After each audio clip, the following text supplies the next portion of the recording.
We will not bow down. Let my people go.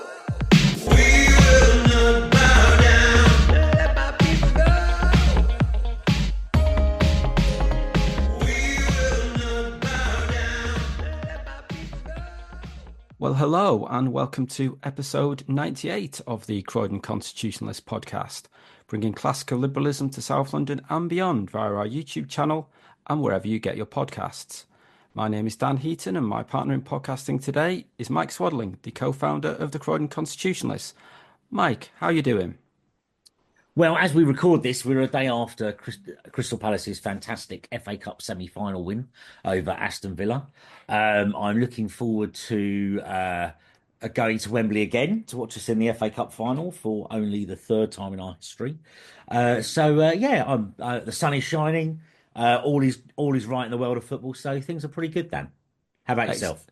I'm not doing too bad. The sun is shining, as you say, and I'm stuck in here talking to you chaps and doing a podcast. So there you go. Never mind, eh? But in reality, we are in fact delighted to be joined today by the Conservative Councillor for the Shirley North ward here in Croydon, Mark Johnson. Mark, welcome to the podcast. Thank you, guys. Nice to be here.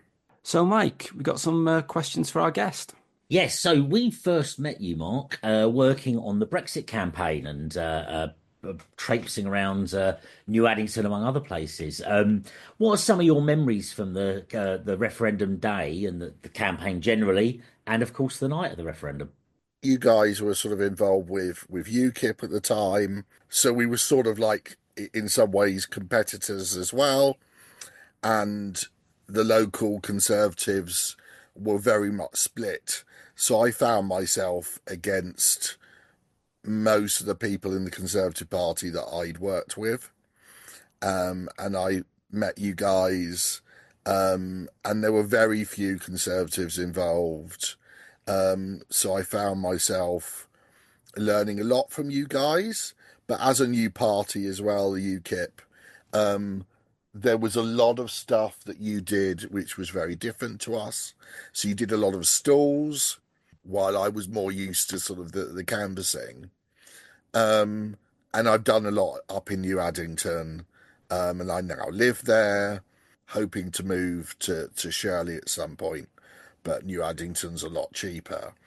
But New Addington is unique. I've never experienced anywhere else quite like it, other than maybe the East End of London, which isn't the same as it was when a lot of these people moved from there to New Addington. But it was great campaigning in an area where people were overwhelmingly supportive of the Brexit message. And while the pro-EU people will say that it was all white people that were voting for Brexit, I found that there was a split between those people from countries that were part of the Commonwealth and those that weren't. So I had a lot of people, especially from the Indian subcontinent, which were like, why is it that people from Poland and from countries that have just joined the EU at that point, why is it that they're giving beneficial treatment to people who culturally have a closer link to us because they were part of the British Empire and have close connections with us? And a lot of them voted for Brexit to help cement those cultural connections between countries like India and the UK. So it wasn't purely like a white working class thing.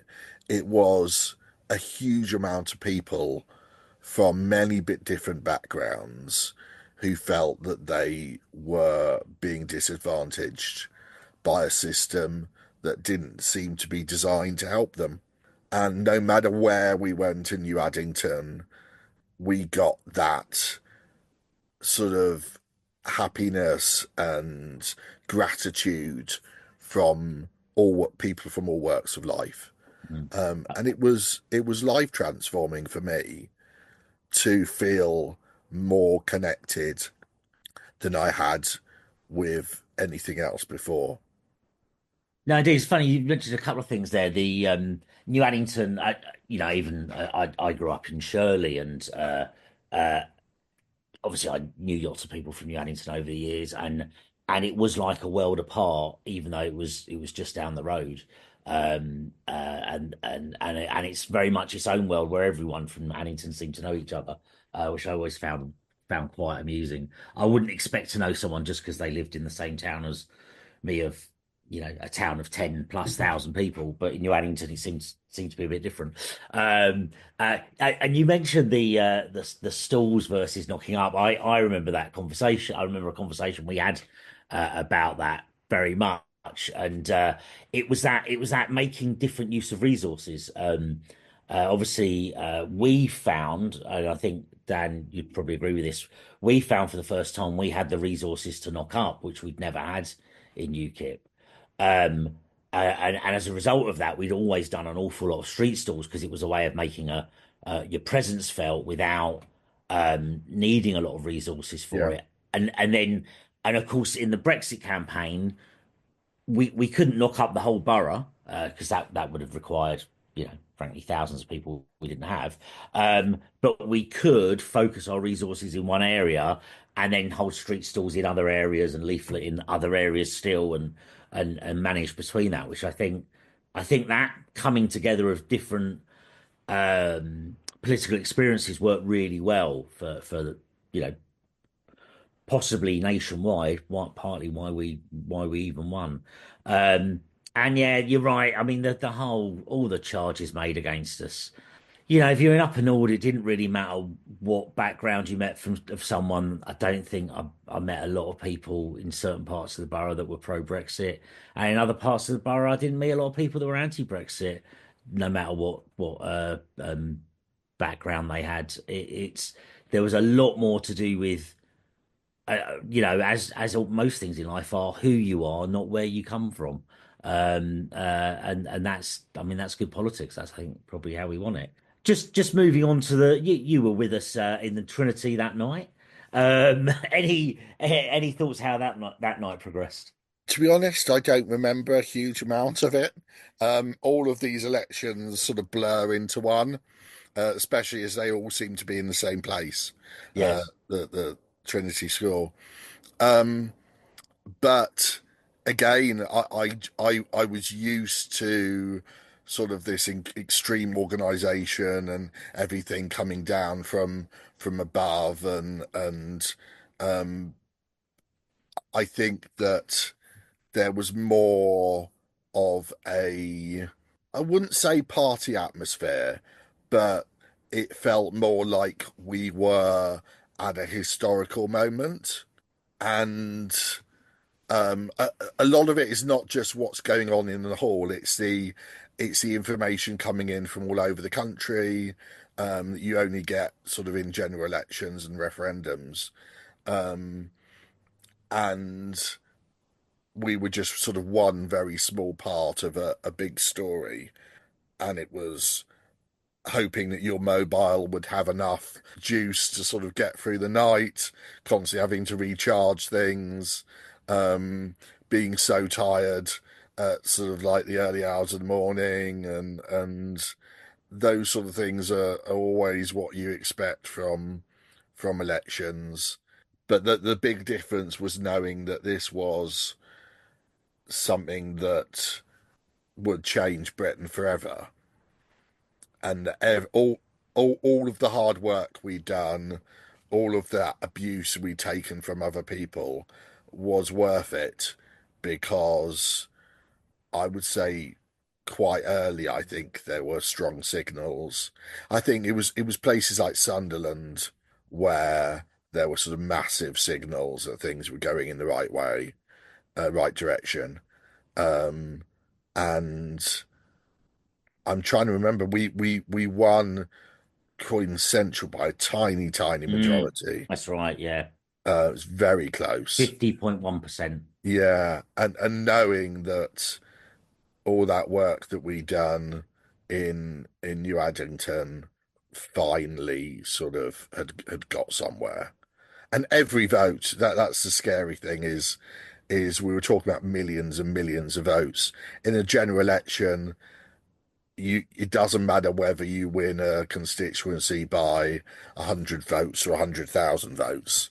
Um, you still got that seat, while every single vote, regardless of where it came from, was worth exactly the same. So every little vote that we'd got during the days, months, um, all of that sort of came together in this tsunami that, well, I'm going to say eventually gave us our freedom, but things didn't quite work out the way Yeah. I'd hoped them to. Yeah. Well, we gained our sovereignty. Whether we chose to exercise it is perhaps Yeah. is the secondary part. No, thanks for that. Well, obviously since those halcyon days, you have gone on to be a councillor, and as we mentioned already, councillor for Shirley North. Um, what is the thing that's most and what's least comforting about that role since you've gone into it? I expected a lot more power and I expected to be able to achieve a lot more, but I think this is going to be a wake-up call for a lot of, we're going to see a huge amount of new councillors coming in all over the country in May. And a lot of them will go in the way I went in, thinking, "Oh, I'm going to change everything," and we're going to see sort of massive changes. And it's not like that. It's people have described councils as like huge oil tankers that take forever to turn round, and it's a huge amount of work shifting this huge machine um, into the position you want it to be in. It's very, everything is incredibly slow, but eventually it's little things. It's little things like helping someone get a drop curb or getting some rubbish removed that's been stuck there for months. Asbestos has come up a couple of times. Being able to slowly change an area through helping people in very little ways, very small ways. That's where the satisfaction comes from. Sitting in meetings, so much of the time you don't feel like you're really achieving an awful lot. And then you get this one sort of glimmer of hope, and you're like, this actually has really made a difference to people's lives. And it doesn't happen very often, but it is a huge amount of work to get those little rewards. And it's those little rewards that make you think, okay, I've made the right decision to do this. It's a lot of work, but I know that say in 10 or 20 years' time, the work that we've done will make a difference to people's lives. No, that's interesting. That's nice to hear. And not wildly different from my experience of being a school governor. I remember the first time I was chair at a school. We'd done a lot. A lot had happened in that time. We'd had a new head, and there was a sort of quite a dynamic period in schools anyhow, and a lot had gone on. And at the end of it, I thought, there's probably only one or two things I can point to, and one of them especially was really quite minor. But at least you move that. It is inches, isn't it? It's inches, not Yeah, miles. When you do things, it's like trench warfare. yes. It's sort of like an inch further. You might go back a few inches, forward a few inches, but eventually it's a sort of a never-ending war, and it's how far you can advance.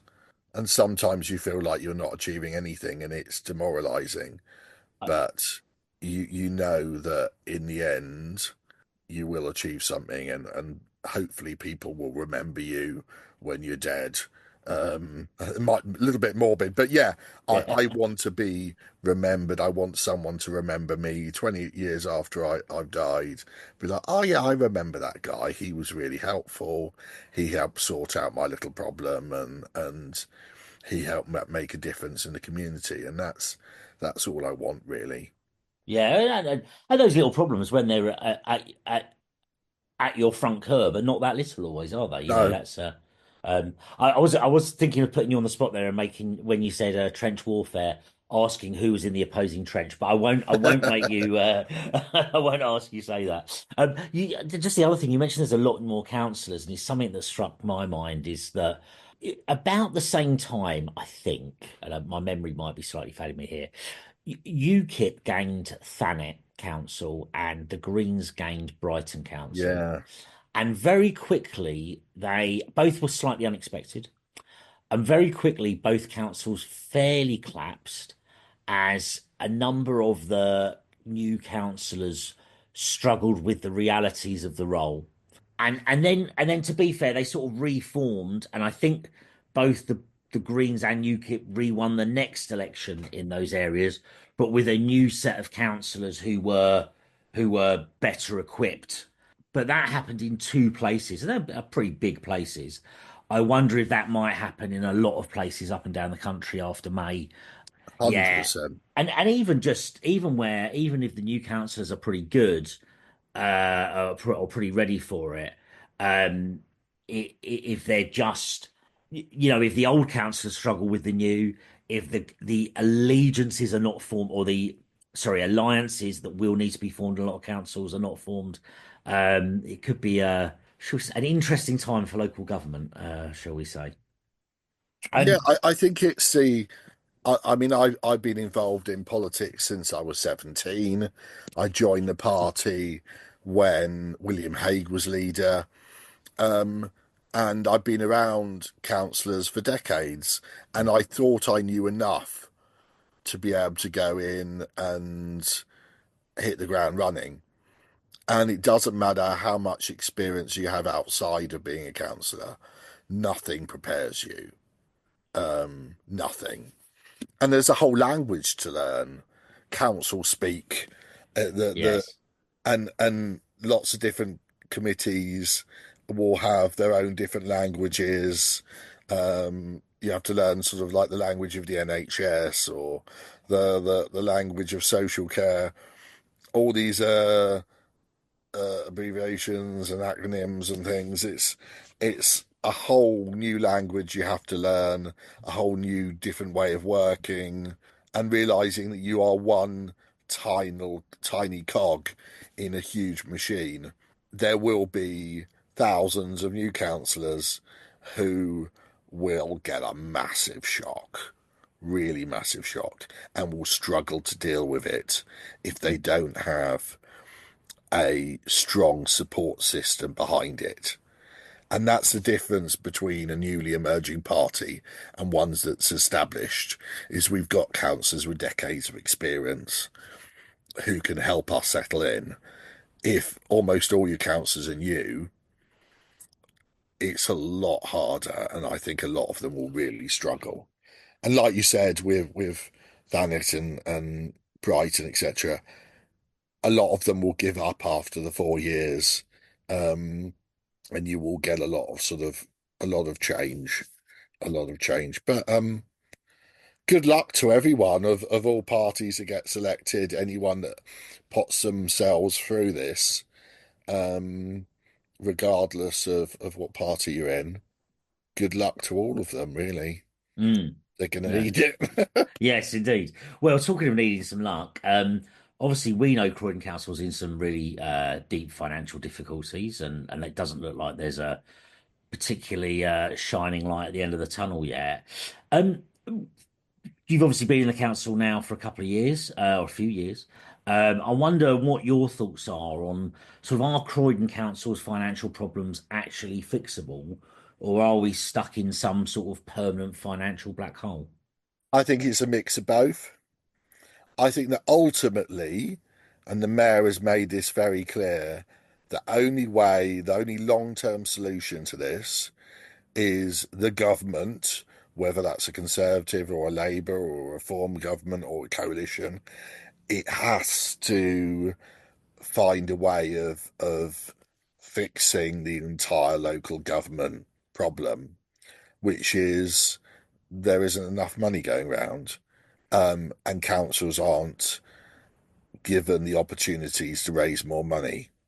And Croydon is in a unique position because we already went through massive sort of cutting back the fat. So when we had the Conservatives come in 2006, we were in very much a similar position. So Croydon has cut back a lot of their fat already before winning the election in 2022. While I think a lot of the other councils that have gone bankrupt have a huge amount of fat to cut back on. Um, the car parks had already been sold to NCP under previous like Labour a long time ago.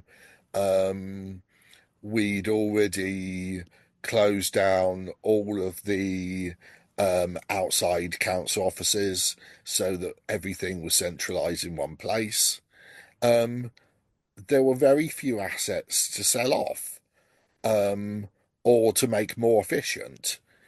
So most of the gains have been not through selling things, but through trying to change the way that the council works. And these aren't showy things, and these aren't things that most people will recognise have changed, but it is little, very, very little things that have changed. And they will save a lot of money, but it doesn't matter what the mayor does. He's always fighting against this overwhelming debt that no one can ever get out of without the government saying, okay, we're going to write off, maybe not all of it, but we write off enough so that you can pay that debt off, because we will get to a point where we really have cut back as much as we possibly could, and then we're cutting into muscle. And any surgeon will tell you that's when things are very, very dangerous. And you can't go back from that. And that's the worry, is that without outside support, we will get to a point where we have to start cutting into muscle. And everything has been done you can possibly imagine to prevent that from happening. And we will continue to do that. But there is a point at maybe years from now where we can't make ourselves more efficient. We can't sell anything else off. We can't make savings. There is nothing else left to do. And a lot of councils will go through that. We're just ahead of the curve. We're probably a year, maybe 2 years ahead of all the other councils in the country, because we've gone through the whole process. But we need the government to step up and find a long-term solution. So, Mark, you say about cutting into muscle. Is that you're thinking there about sort of statutory services that the council is obliged to carry out? No, so of course we will get to a point where the only services we provide are statutory, and there are a lot of things that are done to try and help the local economy. There will be none of that. I mean, already local sort of charities and groups have seen that there is no money left, and it will get to a point where, yeah, it will be staffing that will go, and we're already in positions in some departments where we are understaffed, and everything is being done to alleviate any problems. But there's still work to do to make things more efficient. But there will be come a point where we will have to look and say, okay, which service will have to go. or where do we cut back enough so that we're still meeting our legal obligations, but people are getting the smallest service they possibly can, or the biggest service we can provide, but with the smallest amount of staff. You mentioned a debt write-off because I'm slightly nervous when you're saying about sorting out finance for the local councils in the sense, and I'm not necessarily disagreeing with you, but there is no money. You know that the country has been deficit spending since about 2000. I think in the last 40 years we've been in surplus, something like four. I can't remember the stat. I did use it recently for something, but it's we are there is no money type thing. But the debt, and I think the cavalier, what I would say is the cavalier way that central government allowed local governments to borrow, and we saw the problems of that in Croydon, has Yeah. got this debt that, whilst I think ultimately, users should pay, we should pay to fix our own problems. Uh, it's a bit like telling the average man in the street you're £1 million in debt. You might as well tell them you're a billion or a trillion because they're never going to pay it off. Whereas if you said you're £100,000 in debt, well, actually, they might have a go at that. And I wonder if there's something the central government could do there because you're not going to see the money, and the sooner you come to that realization, the better. I don't know. Do you think is there an appetite, do you know, there for government to do something on that front? Well, I think something has to happen. So the moment we have a system where councils aren't able to raise money themselves, and I think that business rates are the perfect example. I think that the more tax that is raised locally, that stays locally, the better. So the problem is that our tax goes off to central government, who then reallocate some of that back. And there has to be a whole bureaucratic machine to manage that. It's the same with taxes and benefits or tax credits. There is a bureaucratic machine to process that wealth transfer, while it would be a lot cheaper just to cut the amount of tax in the first place, Yes. and then you wouldn't need that bureaucratic machine. Um, I think that we could get rid of 200,000 people in central government, and the money saved would allow for cutting tax. There is so much fat in central government. And this is where now Trump's going to come up. Yeah, there's a lot of negativity around a lot of what he's doing that I'm not happy with. But the what they're doing in Argentina is completely correct. We need to cut back on the amount of state control of things. We need to cut back on the number of people employed in central government, and put the money back into business. And if councils were told, okay, you're gonna keep all of your business rates, Mm. and you're gonna keep all of the money that you raise in council tax, councils therefore can never blame government again because it's completely down to them.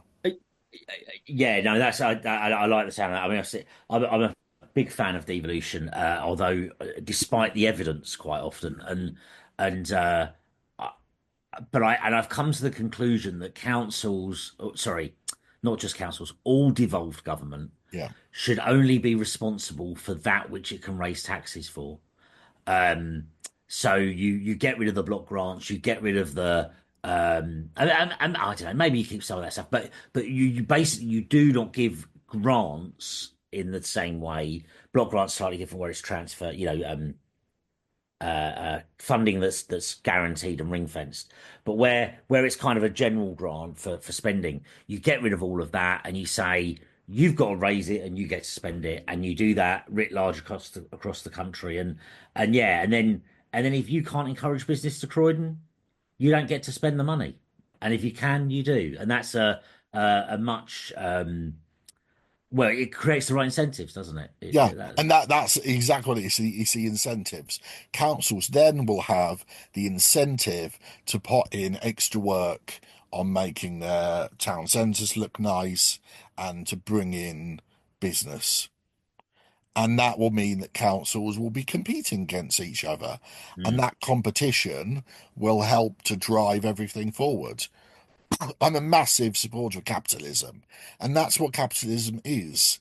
It's that competition, it's that fight, and only that, I think, can fix our problems in local councils. mm. No, absolutely. No, that's yeah, very much so. Okay. Going away from the finance stuff, because there is a lot the councils do that isn't directly finance related. Give us a bit of a general overview of you what thinks what's happening in the council and perhaps in Croydon more generally. What are the big issues for our borough?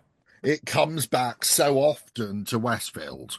We had this point, oh, I'm trying to remember, like 2007, 2008, where we had everything in place and then everything fell apart. And we now have a new master plan for the town centre, very, very different to the big supermarkets or the big shopping centre Mm, proposals of the past. There will be a lot more housing. It'll be a lot more open and fluid, and it will be very different. But that will be the catalyst for change everywhere else. There's a lot of work going on trying to get something sorted about the St George's Walk site. Again, all of this is very, very slow work, but I think that the hope is that in a couple of years we will be in a position where they've broken ground on the changes in the town centre, and that we will have some sort of plan coming in for St George's Walk. We've just had planning. I can't remember whether it was approved or it was a pre-approval for the area around College Green, with a new bridge, well, a reinstation of that bridge over the train track. I think it's in planning where a lot of the most of the changes happened. And there's a little bit of talk again about East Croydon Station and the mm, bottleneck at Selhurst. Um, and the changes around the Home Office. If you look at the area around the station compared to 10 years ago, um, or when I first moved to Croydon in 2006, it looks like a completely different place. You come out of East Croydon, it's a different world now. oh, completely, yes. Um, and it has been slow. The Queen's Gardens, a lot of people were upset to see the old gardens go. But if you walk along there when the weather's nice, the little children's park area is completely packed, Mm. and it seems a lot busier than it ever was before. I think that things are changing. It's just so slow. But I think once we get something sorted with Westfield and we see work being done at St George's Walk, I think people will start to take notice and think, okay, things are happening, and there is a bright future ahead of us. It just will take a lot of work, and it will be years in the future. Yeah, no, that's you mentioned outside East Croydon Station. I would say during that period, sort of when we first came out of lockdown, I was probably pretty rarely around East Croydon, and I think you say it's changed since 2006. I think it changed every 3 months. Yeah, You know, it really there was a huge differences. It seemed every time I went back there. But yeah, no, that's an interesting overview. Well, lastly, there's like perhaps. which one thing I've forgotten, and see, I don't know much about this, and I know it's very hip and trendy, but there's this whole planned paddleboard um, that I don't understand an awful lot about. But there's a plan for this paddleboard thing right next to East Croydon. Now, I'd prefer to see a more long-term change in there, but it's going to make a difference, and hopefully it will bring in people from outside Croydon as well, the same way as sort of Box Park does. So yeah, fingers crossed for that as well. Yes, I think I confess I might not be their target audience. Me neither. No, indeed. Yeah, and that's fine, you know. And lastly, then, you're the councillor for Shirley North, my old stomping ground. I grew up in what's your ward? So, is there anything you'd like to say about that area? What's happening in Shirley? So I'm lucky that it's a reasonably quiet ward. Most of our problems are historical. So we've got the area along the tram line to Arena, and up to Elmer's End, and those council estates along there. We've had major problems with brick by brick, um, and there were also uh, issues with the building that they did decades ago. And that's, I think, what people don't get is that decisions made now by councils have an effect many years later. Yeah. And we're dealing with those problems with housing. I think 90% of the casework that is non-planning related is to do with housing on Longheath Gardens, Stroud Green, and Tollgate, but mainly Longheath Gardens. Like we've said so many times, the money isn't there to make massive changes. But with a new contractor, I'd like to think that people will say, okay, we've seen big positive changes with the new contractor. And I'm certainly getting less complaints than I did before. Um, but that is most of our that and planning. Planning again, I'm on the planning committee, and we are fighting every application that doesn't improve our local area. But unfortunately, there is a big target that gets set by government, and if you don't meet that target, they will take over your planning. That's Yeah. what people don't realize, is that if you don't meet the target, all of that power will be taken away from the council and local people and given to faceless bureaucrats in their office. And they will never visit Croydon, and they will approve everything, and it will destroy Croydon. So we have to sometimes make decisions that we really don't want to, so that we can meet these targets. But we're lucky that there aren't a huge amount in Shirley. The people will think otherwise and will say, okay, we've seen some awful things. But compared to areas like Purley, which were absolutely devastated by previous planning committees, we now very rarely are forced into replacing family homes with flats. And I guess this is one of those areas where Shirley benefits from not having a train station. Oh, Um, massively. Yeah, massively. And the getting a little bit maybe too political here, but the Mayor of London hates cars. I don't know what it is, but he hates cars. And he tries to force every planning application we have into being car free. And he's basically, with the Pearly Pool, said, well, I don't think you should have uh, any parking spaces at all. And not just that, I think you should get rid of half of the ones already in the town centre. Why would anyone want to drive a car?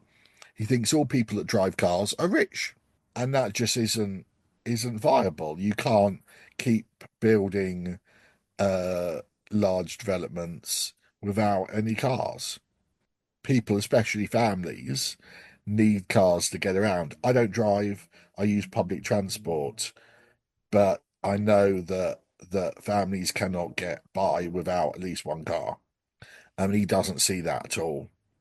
And yeah, if you happen to have a train station like South Croydon or Purley in particular, there will constantly be that pressure to have car-free planning applications. And we don't have any, we don't have any in Shirley, so we're sort of fine.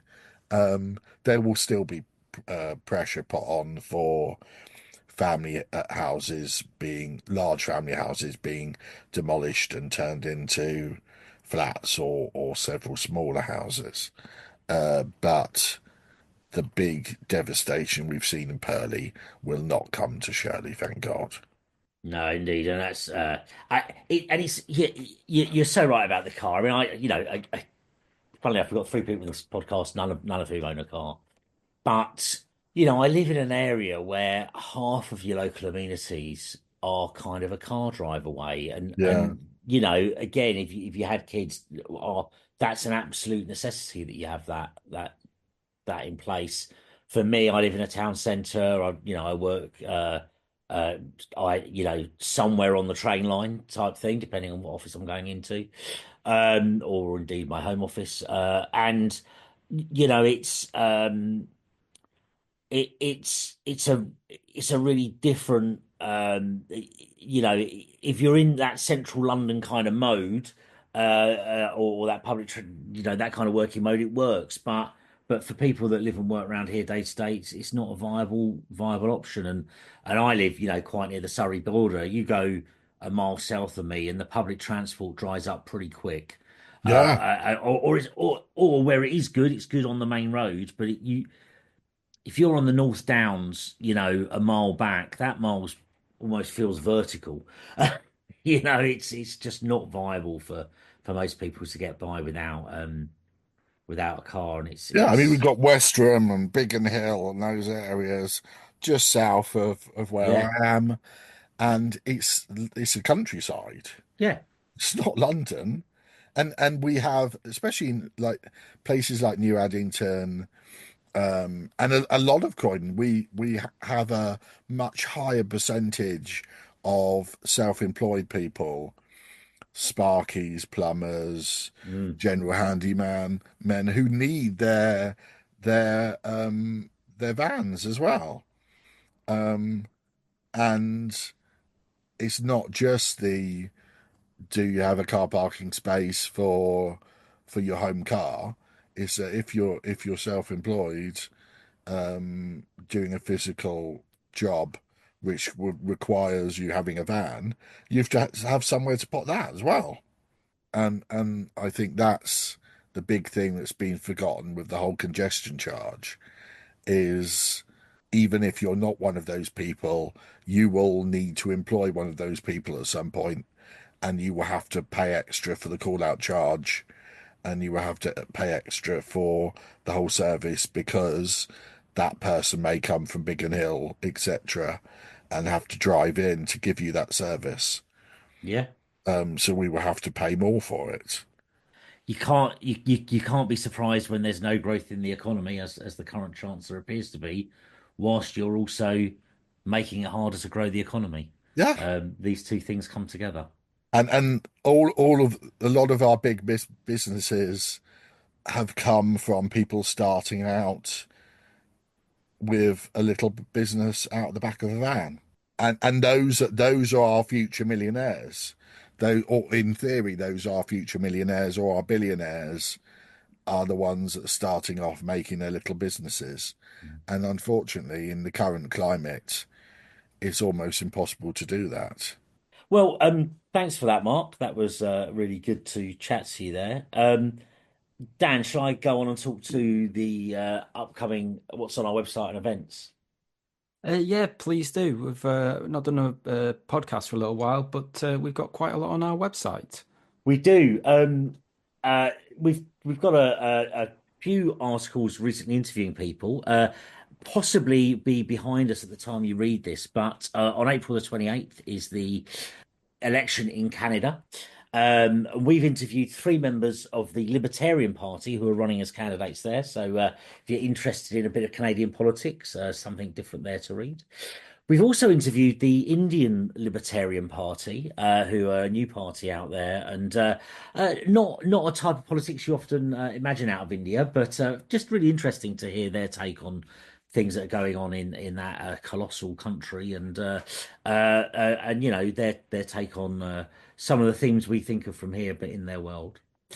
Closer to home, we've got a upcoming by-election on the 22nd of May in Carshalton South and Clockhouse Ward. That's in Sutton. And we've interviewed Arlene Dearlove, the Reform UK candidate for that. So again, if you're around Sutton or just interested in the by-election, you know, pop on the website and have a read. But most controversially of all, the article that I'm sure will get the most comments of anything we've done for a while is I've published an article I originally wrote for CR5 about 6 months ago now, taking on the thorny issue of is Causden and Purley part of Surrey or London? So read my take on it. I think the answer is pretty decisive. And get in touch if you want to know more or if you've got your own thoughts. Yes, plenty of good articles up on the website been put there in the last few months, including Mike's, I must admit. Well, Mike, we've got an upcoming event. We do on the third Wednesday of each month, and the next one being May the 21st from 7 p.m. We'll be in the George Pub in Croydon. So come on down if you want to have a drink. We're there pretty much every third Wednesday. So and if you're not sure, get in touch with us on via the website or any way you can. So we'll be somewhere in the George, 7 p.m. on May the 21st. Thanks, Mike. Well, as you say, you can get in contact with us via various means. If you'd like to write for the website or just like to reach out to us, you can do so via the Twitter at Croydon Const, via our Facebook page, via our website, croydonconstitutionalist.uk, or via email, contact@croydonconstitutionalist.uk. Well, do please subscribe to the podcast and the YouTube channel. Do please like, share, and leave a review.